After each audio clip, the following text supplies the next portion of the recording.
हम जब खाना खाते हैं ना तो पेट में सारा खाना इकट्ठा होता है। पेट में एक स्थान होता है, उसको हम कहते हैं जठर। संस्कृत में, हिंदी में जठर कहते हैं, अंग्रेजी में उसको एपिगैस्ट्रियम कहते हैं, हिंदी में कुछ लोग उसको आमाशय भी कहते हैं। ये जठर छोटा सा स्थान है। आपके पेट में नाभि है ना, उसके लेफ्ट साइड में बाईं तरफ छोटा सा स्थान है। सारा खाना आपका इसी स्थान पर आता है। जो भी आप खाते हो, रोटी, चावल, दाल, सब्जी, दूध, दही, कुछ भी खाओ, सब कुछ जठर में आता है। अब जठर में जैसे ही खाना इकट्ठा होता है तो उसमें आग जलती है और उस आग को कहते हैं जठर अग्नि। मिला के बोल देते हैं जठराग्नि। आप जैसे ही खाना खाते हो, पेट में जठर में अग्नि जलती है। वो अग्नि खाने को पचाती है, और अग्नि खाने को ऐसे ही पचाती है जैसे रसोई घर की अग्नि खाने को पकाती है। आपके रसोई घर में आप अग्नि जलाओ, उसके ऊपर दूध रख दो, दूध में थोड़ा चावल डाल दो, अग्नि जब तक जलती रहेगी खीर तब तक बनती रहेगी। आप घर में अग्नि जलाओ, उसके ऊपर पानी रख दो, उसमें दाल डाल दो, दाल की पकने की क्रिया तब तक चलेगी जब तक अग्नि जलेगी। ऐसे ही पेट में होता है। जैसे ही आपने खाना खाया, पेट में अग्नि जलती है, और जब तक अग्नि जलती है तो खाने के पचने की क्रिया चलती है। जैसे रसोई घर में खाना पकाते हैं, वैसे ही पेट में भी खाना पकता है। इसी को हम पचने की क्रिया कहते हैं, अंग्रेजी में उसको डाइजेशन कह देते हैं। तो आपने खाना खाया, पेट में अग्नि जल गई, अब वो खाने को हजम करेगी, पचाएगी। अब मुझे एक प्रश्न का उत्तर दो आप, कि जैसे ही आपने खाना खाया, पेट में अग्नि जल गई और वो खाने को पचा रही है, तुरंत आपने गट गट गट गट पानी पी लिया, और खूब ठंडा पानी पी लिया, बर्फ मिलाया हुआ पानी पी लिया, फ्रिज का पानी पी लिया। क्या होने वाला है? अग्नि जलेगी कि बुझेगी? अग्नि के ऊपर पानी डालो तो अग्नि और पानी की दोस्ती नहीं है, दुश्मनी है। पानी अग्नि को बुझा देता है।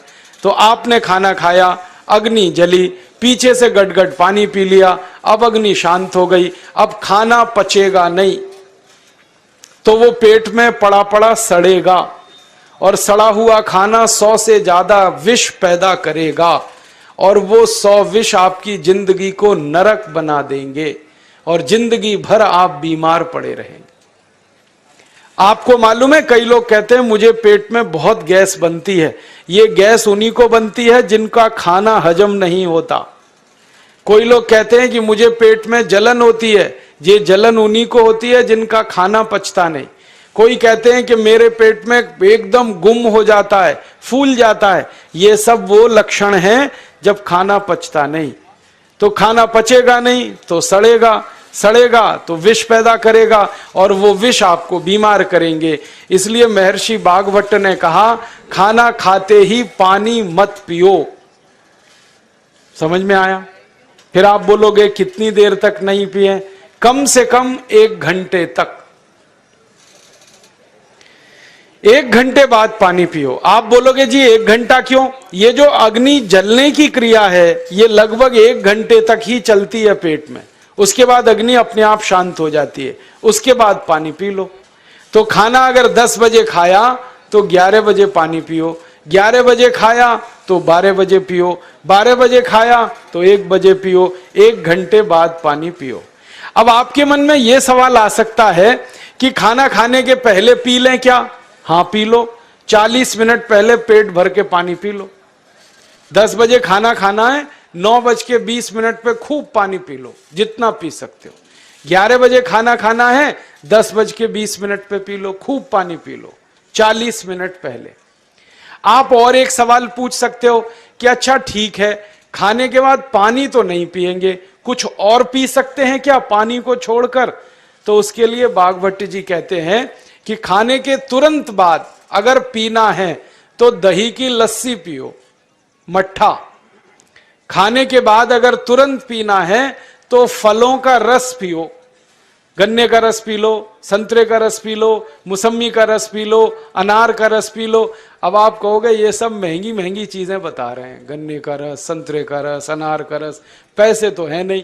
तो सबसे सस्ता रस है नींबू का ही रस पी लो, शिकंजी बना के पी लो, वो तो सबसे सस्ता है। तो खाना खाने के बाद या तो दही की लस्सी पियो या रस पियो। और एक तीसरी चीज है, दूध पी सकते। तो खाने के तुरंत बाद पीना है तो दही की लस्सी या मट्ठा, खाने के तुरंत बाद पीना है तो कोई फल का रस, खाने के तुरंत बाद पीना है तो दूध। पानी 1 घंटे बाद पियो। और अगर एक बात ध्यान रखो तो अच्छा है कि सवेरे खाना खाते हैं जिसको हम ब्रेकफास्ट कहते हैं, नाश्ता, तो फलों का रस पीना अच्छा।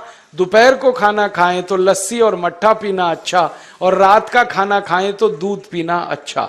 जो लोग इस नियम का पालन कर सकते हैं, जिंदगी में कभी भी 80 रोग उनको नहीं हो सकते। वात पित्त कफ तीनों ही इस एक छोटे से नियम से संतुलित रहते हैं। तो ये पहला नियम मैंने आपसे कहा। दूसरा नियम एक और है, और वो नियम ये है कि पानी कभी भी पियो, घूट घूट भर के पियो। जैसे गरम चाय पीते हैं, गरम कॉफी पीते हैं, गरम दूध पीते हैं, एक एक घूट भर के, एक एक सिप करके, ऐसे ही पानी पीने की आदत डालो। ये मुंह में एक बार गिलास लगा लिया, गटागट उसको खाली कर दिया, ये तरीका गड़बड़ है। 1 घूट पानी, 2 घूट पानी एक बार में उतना ही पियो। आप बोलोगे ये क्या चक्कर है? बात ऐसी है कि एक एक घूट पानी जब हम पीते हैं तो मुंह की लार पानी के साथ मिलकर पेट में अंदर जाती है, और ये जो मुंह की लार होती है ये क्षारीय होती है, और पेट में हमेशा अम्ल बनता रहता है। तो 1 घूट पानी पिया, मुंह की लार इसके साथ अंदर गई, 2 घूट पिया और ज्यादा गई, बार बार लार अंदर जाएगी तो क्षार पदार्थ पेट के अम्ल के साथ मिलेगा। पेट में अम्ल बनता है, मुंह में लार क्षारीय होती है। तो ये क्षार को अम्ल में मिला दिया जाए और ये अच्छे तरीके से मिलकर पेट में जाए तो कभी भी कोई व्यक्ति के पेट को अम्लता नहीं होती, एसिडिटी नहीं होती। और पेट में अम्लता नहीं होती तो रक्त में अम्लता नहीं होती, और जिनके रक्त में अम्लता नहीं होती उनकी जिंदगी में कभी भी वात पित्त कफ के असंतुलन की स्थिति पैदा नहीं होती। इसलिए पानी घूट घूट करके पीना। मैं आपको एक छोटा सा मेरा ऑब्जर्वेशन बताता हूं, परीक्षण।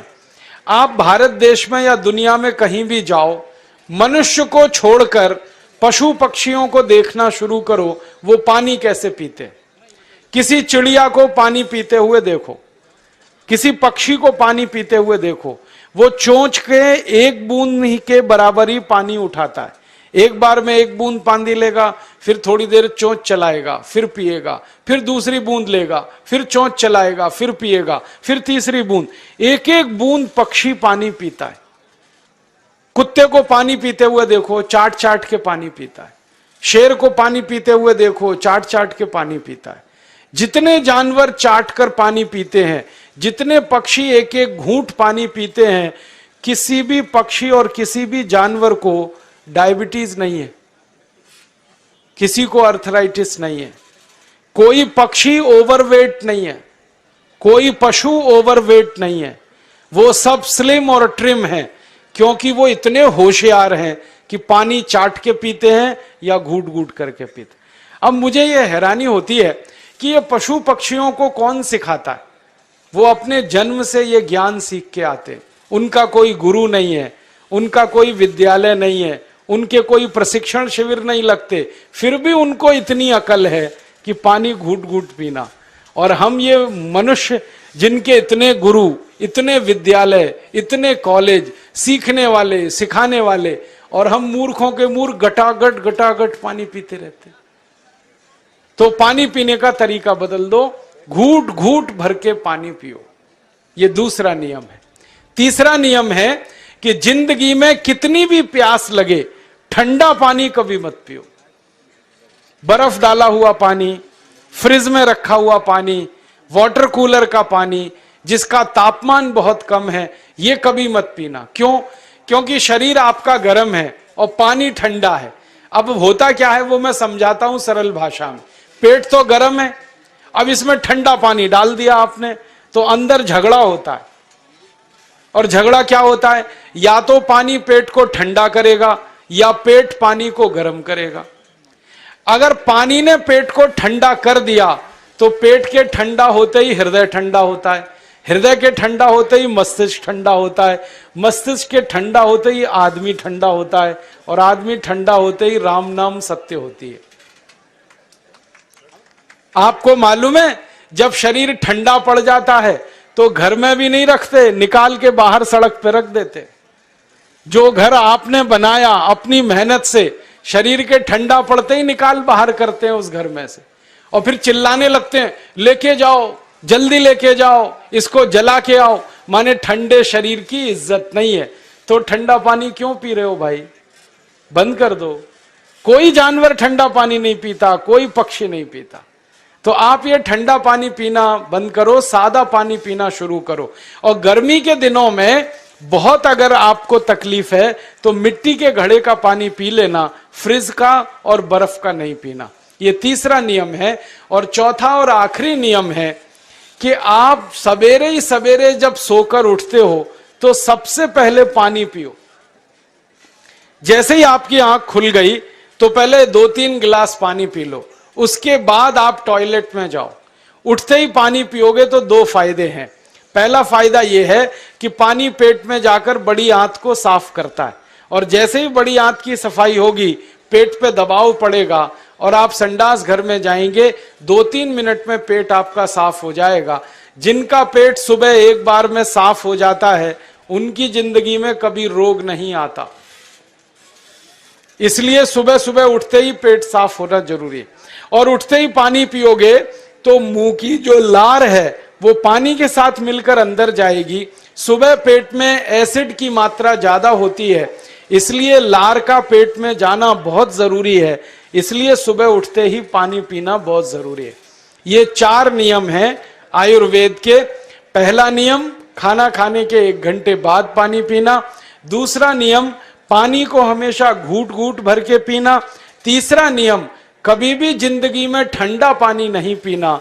और चौथा और आखिरी नियम, सवेरे उठते ही सबसे पहले पानी पीना। 4 नियमों का पालन जो भी अपने जीवन में कर सकता है वो वात पित्त कफ तीनों को संतुलित रख सकता है। और जिसका वात पित्त कफ संतुलित है उसके जीवन में बीमारी नहीं आती है। और जो बीमार नहीं पड़ते हैं वो स्वस्थ और तंदुरुस्त और सुखी रहते हैं। उनकी जिंदगी का खर्चा कम होता है और देश का भी बहुत सारा पैसा बचता है। आपको शायद मालूम है या नहीं, 1 साल में हम जब बीमार पड़ जाते हैं भारतवासी तो साल का करीब 6 लाख करोड़ रुपया हमारा खर्च हो जाता है उन बीमारियों का इलाज करने में। इसलिए इतना पैसा फालतू में हम खर्च करें हर साल 6 लाख करोड़, ये बहुत बड़ी रकम है। इससे बेहतर यह है कि हम बीमार ही नहीं पड़ें और स्वस्थ रहें, सुखी रहें। और ये 6 लाख करोड़ का जो खर्चा हम करते हैं बीमार पड़ने पर, अक्सर ये एलोपैथी की दवाएं खाने में खर्च होता है।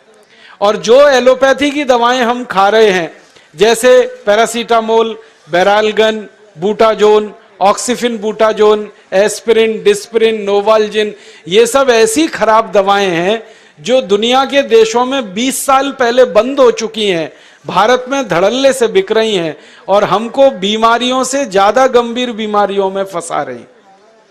ज्यादातर दवाएं जो आप खाते हो वो किडनी खराब कर देती हैं, लीवर खराब कर देती हैं, आंतों में घाव कर देती हैं, विकलांगता आ जाती है, पैरालिसिस हो जाता है, ब्रेन हेमरेज हो जाता है, हार्ट अटैक आ जाता है। दुनिया में लगभग इस समय 84,000 दवाएं बिकती हैं और आपको सुनकर हैरानी होगी, उनमें से मात्र 117 दवाएं हैं जो काम की हैं, बाकी सब बेकार की दवाएं हैं। उन बेकार की दवाओं को खाकर हम 6 लाख करोड़ खर्च करते हैं। ये बहुत दुख और अफसोस की बात है। और ये 6 लाख करोड़ का खर्चा समाज के वो लोग करते हैं जिनको जिंदगी में हर समय अपना आर्थिक स्थिति को देख के चलना पड़ता है, जिनकी आमदनी बहुत नहीं है, जिनके घर में आमदनी के बहुत ज्यादा साधन नहीं है, उनको ये पैसा खर्च करना पड़ता है। तो कई बार क्या होता है, किसी का घर बिक जाता है, किसी का खेत बिक जाता है, किसी के घर के गहने गिरवी रख जाते हैं, किसी को कर्ज लेना पड़ जाता है, किसी को कर्ज लेकर दोबारा कर्ज लेना पड़ जाता है। मैंने इस हिंदुस्तान में पिछले 15 साल के प्रवास में देखा कि गांव-गांव के गरीब किसान कर्ज ले लेकर ये महंगी दवाएं खाकर इलाज करते हैं, डॉक्टरों को पैसा देते हैं, दवा कंपनियों को देते हैं, और वो पैसा फिर इस देश में से दूसरे देश में चला जाता है, क्योंकि अक्सर ये दवाएं बनाने वाली कंपनियां विदेशी होती। तो हम 6 लाख करोड़ खर्च करें अपने खून पसीने की कमाई का, उससे अच्छा ये है बीमार ही ना पड़े, दवा खाने की जरूरत ही ना पड़े, तो हम सुखी रहें, स्वस्थ रहें। तो योग प्राणायाम करें, 4 नियमों का जीवन में पालन करें।